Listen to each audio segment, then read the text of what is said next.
Yeah, I definitely tend towards dry, sarcastic British humor. I actually aspire to be British. I'm pasty white as well. As far as I can tell, the baseball teams are run pretty darn well. I'm sure there's some better and worse, but I don't ever see a baseball team anymore and go, they're absolutely insane. Everything in life is about habits. Nothing resolved in a single day really matters at all, so I don't do resolutions at all. Isaiah Joe is not too complicated. He's just one of these elite shooters coming out of college. If you have an intuition of something but no hard evidence to back it up, you might kind of sort of go about putting that intuition into practice, because there's still some uncertainty if it's right or wrong. There's a lot of charming bigs. I don't know if it's like the fat kid on the playground or what. But I leave the arena late in games specifically because I don't want anyone to see my psychology. I think the reality is that no one is any good at crunch time. I think if you've got a guy who can create his own shot, then you're better off than not. I think the uglier the playoff beard, the better though, right?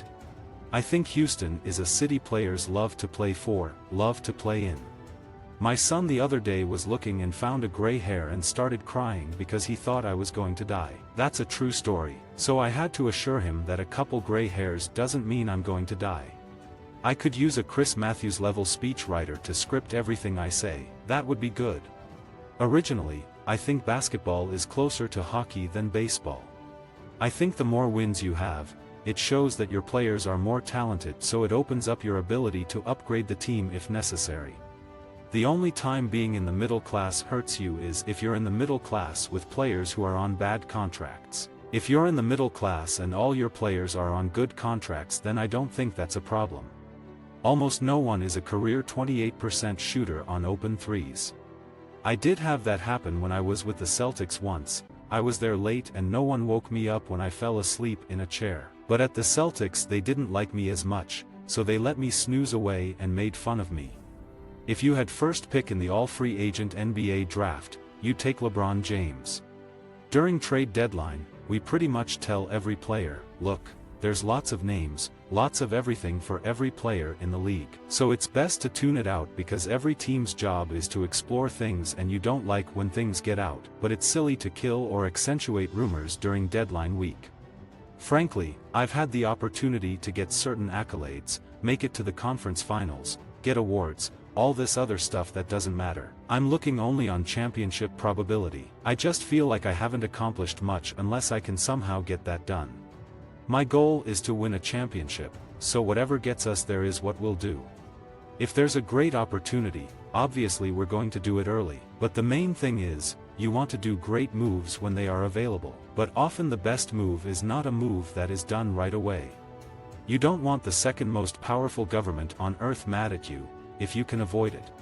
The Rockets know we can't get too up with a 2-0 lead because we've had some struggles in the past with that. I think the key to winning a championship is get superstars who are great players. Unfortunately, rim protection is really difficult these days with the rules that there are if a guy is getting downhill. It's very hard even if the center is back to handle that. You have to cut off penetration at the start with a strong perimeter and then get the rebound and get out and go. It's very tough competition in the West. The Lakers deserve to be called the favorites. I went to business school, because I thought that's where you had to go if you wanted to get rich. That always seemed the coolest thing to me. How do you use number bears to predict things? It was like a cool way to use numbers to be better than other people, and I really liked being better than other people. I didn't have, like, any way to penetrate organized sports, so I decided at that point that I had to be rich. If I was rich I could just buy a team and run it. I like clean answers. It would be very presumptive of me to think I could help an NFL team. Someday, I want to live in New York and just go to shows. I'm very logical. I didn't think the worlds of theater and basketball intersected. I thought the Venn diagram would be one person, me. As it turns out, there are a few of us. Ultimately you want to optimize championship probability over some window. But if you literally take that to the logical extreme, you would be doing crazy stuff.